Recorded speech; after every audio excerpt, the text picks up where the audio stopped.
Arab Saudi membatasi penggunaan toa di masjid. Tapi mengapa di dalam negeri kita justru memenjarakan orang yang memprotes kerasnya toa? Mari kita simak artikel Arab Saudi meredam toa. Karya Supriyanto Martoswito hanya di kanal 2045 TV.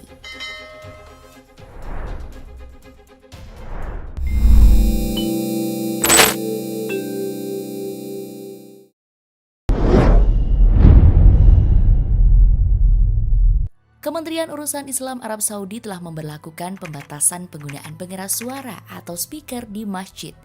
Dikutip dari Good News, Selasa 25 Mei 2021, surat edaran itu telah diinstruksikan oleh Abdul Latif Al-Sheikh selaku Menteri Urusan Islam Saudi ke semua masjid di seluruh kerajaan. Perintah itu untuk membatasi penggunaan pengeras suara hanya untuk azan dan iqomah serta menurunkan volume pengeras suara ke tingkat sepertiga. Azan adalah panggilan pertama, sedangkan iqomah adalah azan kedua yang menunjukkan imam telah mengambil tempatnya menghadap ke arah Ka'bah dan sholat akan segera dimulai. Membaca berita itu saya sungguh berharap agar pengelola masjid dan musola di seantero Indonesia bisa mengikuti Kementerian Urusan Islam Arab Saudi. Sebab, imbauan dari Kementerian Agama Republik Indonesia dan Dewan Masjid Indonesia sejak 1978 hingga kini tak digubris. Semoga imbauan pemerintah Kerajaan Arab Saudi sebagai negeri tanah suci mereka tanggapi. Meskipun demikian, ada rasa skeptis juga.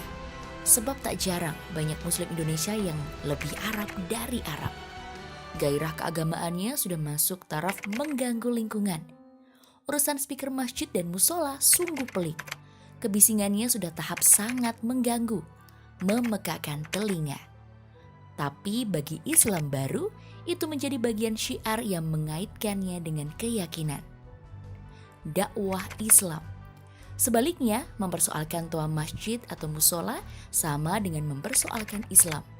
Bisa jadi kerusuhan bernuansa sara.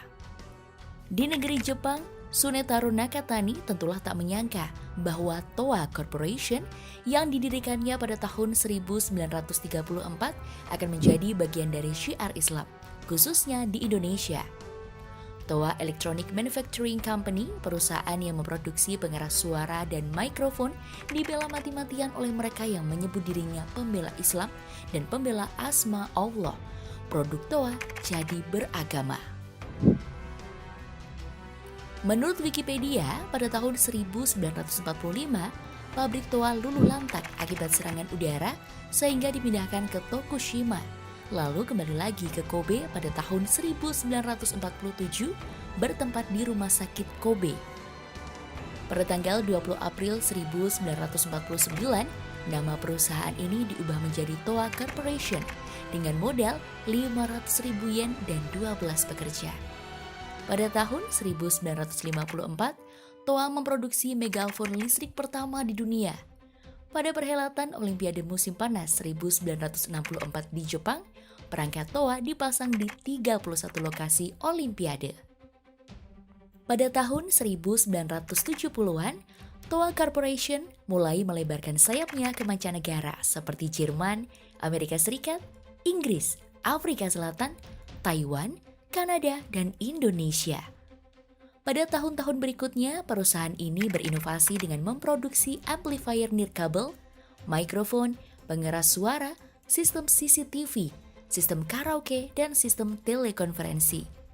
Perusahaan ini mendapat sertifikat ISO pada tahun 1992. Saya tidak tahu kapan Toa mulai masuk ke Indonesia. Setahu saya, foto-foto Bung Karno berpidato di area terbuka dengan speaker Toa menyebar di mana-mana. Lebih tidak tahu lagi sejak kapan Toa masuk Islam. Jadi bagian syiar Islam. Menjadi bagian dan perangkat rumah ibadah umat muslim. Sebagai remaja Islam di penghujung 1970-an, saya pernah membaca risalah bahwa pengeras suara haram hukumnya dalam Islam. Mendengarkan azan dari radio dan TV haram. Dalilnya, suara azan dari speaker Toa, radio, dan TV bukan suara asli manusia, bukan suara makhluk ciptaan Allah Subhanahu wa Ta'ala. Radio dan TV pernah jadi produk haram di sejumlah pesantren dan dipertahankan oleh sebagian muslim mazhab tertentu hingga kini. Speaker toa kini ada di mana-mana. Kiai Haji Zainuddin MZ adalah ustadz kondang yang meroket namanya berkat ceramah yang dikasetkan, diradiokan dan dispeakertoakan di masjid-masjid dan musola di seantero tanah air. Saat mengawali gerakan pendidikan Islam modern, apa yang dilakukan para pendiri Muhammadiyah juga pernah diharamkan. Gerakan Muhammadiyah mengawali berdirinya lembaga sekolah dengan menghadirkan murid di ruang kelas, siswa duduk di bangku dan menggunakan meja, memakai baju ala anak Hizbullah, dan guru mengenakan kemeja, dasi, bahkan jas. Kalangan ulama tradisional masa itu menyebut lembaga sekolah seperti itu haram hukumnya. Dalilnya, barang siapa meniru-niru suatu kaum, maka dia menjadi bagian dari kaum itu. Sedangkan sekolah Islam ala Muhammadiyah para kemerdekaan meniru gaya sekolah Belanda. Sekolah kaum kafir. Haram. Tapi lihatlah sekarang. Modernitas pesantren ditentukan oleh banyaknya produk-produk kafir di dalamnya sebagai fasilitas pendukung belajar mengajar. Nampaknya dalam Islam perubahan hal-hal yang haram menjadi halal begitu pendek. Di Arab Saudi, surat edaran mengatur pengeras suara di masjid didasarkan pada hadis Nabi Muhammad SAW yang berkata, "Sesungguhnya Anda masing-masing memanggil Tuhannya dengan tenang. Yang satu tidak harus merepotkan yang lain, dan yang satu tidak harus meninggikan suara dalam pelafalan atau dalam doa di atas suara yang lain." Aturan tersebut juga didasarkan pada fatwa oleh sebagian besar ulama Islam senior seperti Syekh Muhammad bin Saleh Al-Utsaimin dan Saleh Al-Fauzan bahwa pengeras suara di masjid hanya boleh digunakan untuk azan dan iqamah. Surat edaran ini sudah diunggah di akun Twitter @saudi_moya pada 23 Mei 2021.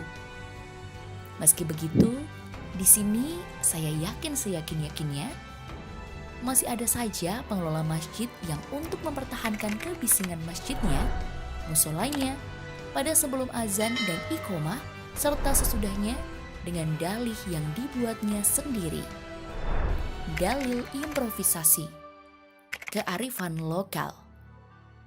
Dan saya tidak tahu apakah almarhum Sunetaro Nakatani di Tokyo senang atau sedih karena itu.